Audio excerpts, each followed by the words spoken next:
They called it the project that would save FC Barcelona, a shining futuristic stadium that would bring the club back to glory. But it triggered something else: a billion-dollar debt, a ticking clock, angry investors, and a fan base losing patience. This video uncovers the real story behind the new Camp Nou: the delays, the debt, the logistical chaos, the safety concerns, the broken promises, and the enormous gamble that could shape Barcelona's future for decades.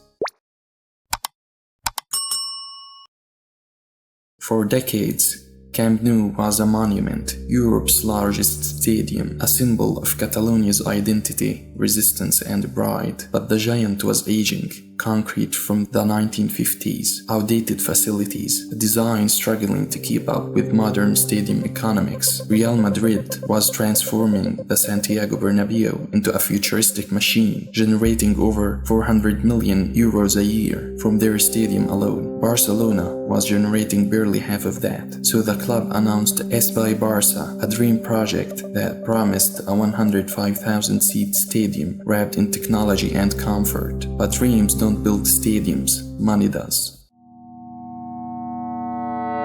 To understand the Camp Nou crisis, you first have to understand the desperation it was born from. By the early 2020s, Barcelona was a club financially drowning. Years of reckless spending on players like Coutinho, Dembele, and Griezmann, combined with astronomical wages, pushed the club into a staggering debt, with liabilities rising past 1 billion euros. They were in such a mess that they had to watch their greatest player, Lionel Messi, walk away for free because they simply couldn't afford to keep him. They sold off parts of their TV rights for the next 25 years. They sold their own media production company. These levers were not solutions. They were buying time in the present by selling pieces of the future just to avoid bankruptcy.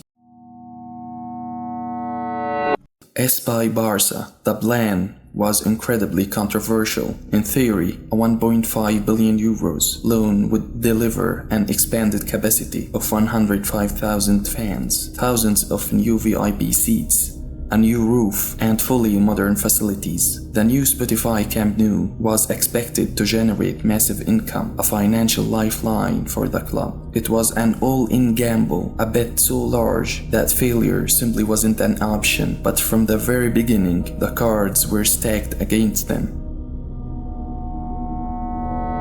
As a civil engineer and a lifelong Barca fan, this project fascinated me, not because it was easy, but because it was incredibly complex. The scale, the timing, the location, the finances, everything about it screamed danger. From a logistical point of view, Camp Nou sits in one of the busiest areas of Barcelona. Try moving heavy machinery, try transporting massive steel beams, try pouring concrete on tight schedule while surrounded by homes, schools, and traffic. Then come the safety concerns. One serious accident and the entire project could freeze for months. All of this while racing against time, and every time deadlines slipped, critics appeared, journalists sharpened their knives.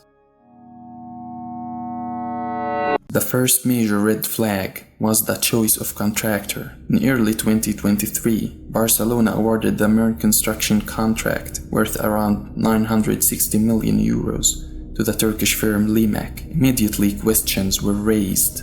According to reports in the Spanish press, Barcelona's own internal team of experts, engineers, architects, and financial analysts had given Limak the lowest technical score among all bidders. Their evaluation, as reported by journalists, was worrying. Limak allegedly struggled to justify its aggressive construction schedule. The club defended the decision, saying Limak had partnered with major engineering firms and that the selection process was monitored by independent auditors.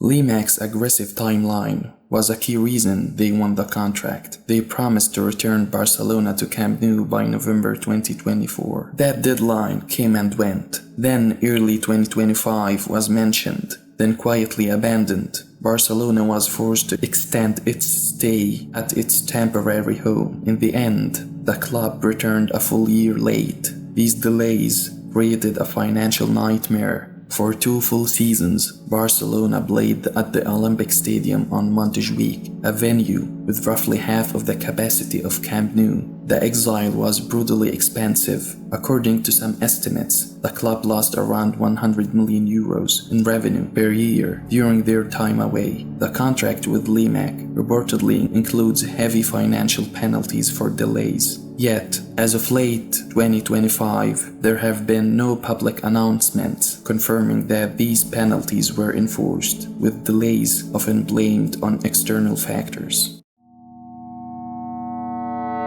The club finally returned on November 22, 2025, a full year late, but this was no grand reopening. Barcelona played their first competitive match back at Spotify Camp Nou inside an active construction site. Capacity was kept at just 45,000 spectators. The entire third tier remained unfinished. The iconic new roof was still far from complete. The full completion date has now been pushed back again, with the latest estimates pointing to 2027, a significant delay from the original targets. The partial reopening has begun to slow the financial bleeding. Even at reduced capacity, Barcelona can finally start recovering lost match day revenue. The VIP hospitality areas crucial to the project's financial success are slowly coming online, but the project remains far behind the schedule, and any feeling of victory is bittersweet.